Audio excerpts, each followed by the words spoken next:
आज उत्तराखंड की पहाड़ी देली बनाने में कुछ ऐसा होने वाला है जो आज से पहले कभी नहीं हुआ। हाँ, हम आज सभी काम जो टाइम पर उठ गए और अपने अपने कामों पर लग गए। और अब आप देखो, इस देली को बनाते हुए हम नमूने से क्या क्या हंगामे होते हैं। तो फिर सुबह सुबह मेरे मुंह में 4 चाटे मारकर मेरी मम्मी ने लाल मिट्टी पोती, मेरे मुंह पर नहीं देली पर। ओ भाई लोग, ये लाल कमीज वाला बकासुर आज फिर स्कूल नहीं गया, इसलिए दूसरों के सर में बॉम्ब फोड़ रहा है। और जो आप ये व्हाइट व्हाइट देख रहे हैं, इसे कहते हैं बिस्वार, जो कि चावल के आटे का और गमेट का बनता है। फिर मेरी मम्मी ने बिस्वार से एक लाइन खींची नहीं की। हाय तौबा, गर्मी लग गई, सूरज कागा से जल गई। फिर मेरे पिताश्री भी पूजा करने के लिए प्रस्थान करने लगे और बोले, लगता है आज पहली बार तेरी माँ कुछ अच्छा काम करेगी। सुनिए जी, लगता है आपको अपने अच्छे काम याद दिलाने के लिए आपसे 2-2 हाथ करने ही पड़ेंगे और साथ में 4-5 लाते भी पड़ जाए तो गम मत करना। फिर देखो दोस्तों, मेरी मम्मी से पंगा लेना मतलब अपनी हड्डी पसली तुड़वाकर एक करना, इसलिए तुम सभी लोग भी मेरे आशीर्वाद से बच के रहना। और अब मेरी मम्मी देली में चारों ओर से आउटलाइन करके अंदर से देली भरने लग गई है। बेटा, मैं तो देली भरकर पूरी बना भी दूंगी, लेकिन तेरा खाली दिमाग तो खाली रह गया ना, जो कि अब तेरे घुटने में बसा है। मैंने पहले ही कहा था, इसके दिमाग के ठंडी गिरकर नाली में चली गई थी। और हमारे पड़ोसी तो हमें देली बनाते हुए देखकर शौक ही हो गए और एक आंटी तो छत से चिल्लाकर ही बोली, बेटा सब ठीक तो है? और मैंने बोला, हाँ आंटी, मम्मी देली तो बना रही है, आपकी चुगली थोड़ा ना कर रही है। और ये सुनते ही आंटी की हार्ट बीट तेज हो गई और आंटी झट से भाग गई। फिर घिर्री लाल ने अपनी नानी से जिद और जबरदस्ती करके उनसे घिर्री जलवाई।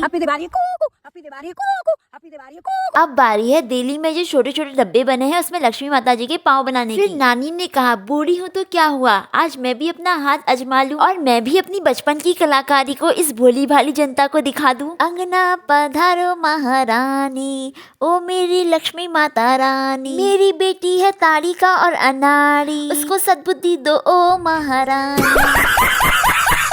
क्या बताऊं काकी, ये बड़ी वाली ढाट ने जितना दुखी कर रखा है ना, शादी करती है ना घर का काम, ऊपर से धूप में अपनी कलाकारी दिखा के टैनिंग अलग से हो गई, अब फेयर एंड लवली से फेस वॉश करना ही पड़ेगा। और अब देखो मेरी मम्मी की इतनी सुंदर कलाकारी और हमारी पहाड़ी देली। मैं तो आपसे सिर्फ यही कहूंगी कि आप चाहे गाँव में रहें या शहर में, देश में रहें या विदेश में, लेकिन अपने रीति रिवाज को कभी ना भूले, क्योंकि यही चीजें हैं जो हमें पुराने समय से और पुराने लोगों से जोड़ कर रखती है। Okay, thank you, bye bye.